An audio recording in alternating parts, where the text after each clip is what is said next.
Assalamualaikum warahmatullahi wabarakatuh. Saya Aisyah Nurjana binti Muhammad Fuad dari Sekolah Kebangsaan Tanjung Bidara ingin mengulas sebuah buku yang bertajuk Goodbye New York. Novel Goodbye New York karya Iwarias mengisahkan perjalanan seorang remaja yang bernama Rakiah atau lebih dikenali sebagai Reki, seorang anak Malaysia yang dibesarkan di New York hampir 12 tahun. Kehidupan di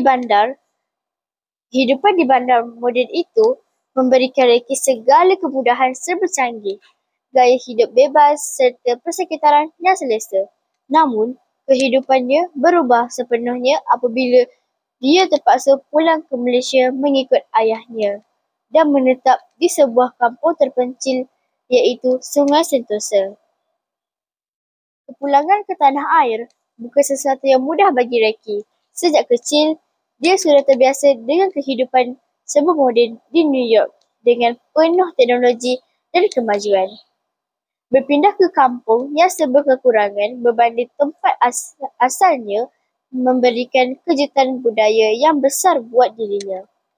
Antara cabaran utama yang perlu dihadapi oleh Reki ialah cuaca yang panas terik serta ketiadaan penghawa dingin. Kemudahan internet yang sangat terhad dan peralatan teknologi ketinggalan zaman juga menyebabkan dia berasa terasing dan sukar menyesuaikan diri. Selain persekitaran yang berbeza, Reki turut mengalami kejutan budaya dalam aspek makanan. Penduduk kampung Sungai Sentosa gemar makan makanan pedas, sedangkan Reki sudah terbiasa dengan makanan buat yang tidak begitu pedas.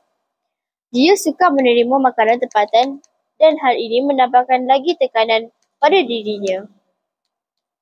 Bukan itu sahaja, cabaran Reki semakin bertambah apabila mula bersekolah di kampung. Di sekolah barunya, wujud sekumpulan pelajar yang dikenali sebagai Trio Queen. Kumpulan ini terkenal dengan sikap angkuh dan suka membuli pelajar lain. Kehadiran Reki sebagai murid baru mula mengancam kedudukan Trio Queen. Lalu, mereka melalukan pelbagai cara untuk menjatuhkan Reki. Namun begitu, Reki bukan seorang yang sangat mudah mengalah. Dengan kepribadiannya yang kuat serta semangat juang yang tinggi, dia berusaha menyesuaikan diri menghadapi segala cabaran. Dia membuktikan bahawa dia mampu berdikari walaupun berada di dalam persekitaran yang sangat berbeza.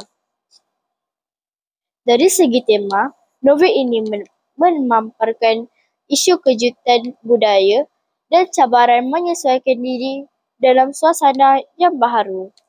Ia juga menonjolkan nilai keberanian dan ketabahan seseorang dalam menghadapi perubahan hidup.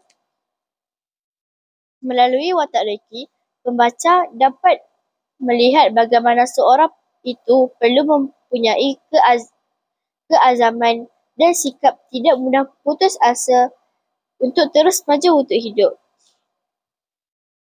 Secara keseluruhannya, novel Goodbye New York ini merupakan sebuah novel yang menarik dan penuh dengan pengajaran.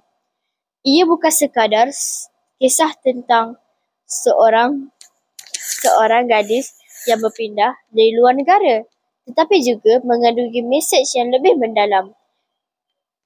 Sekian, terima kasih.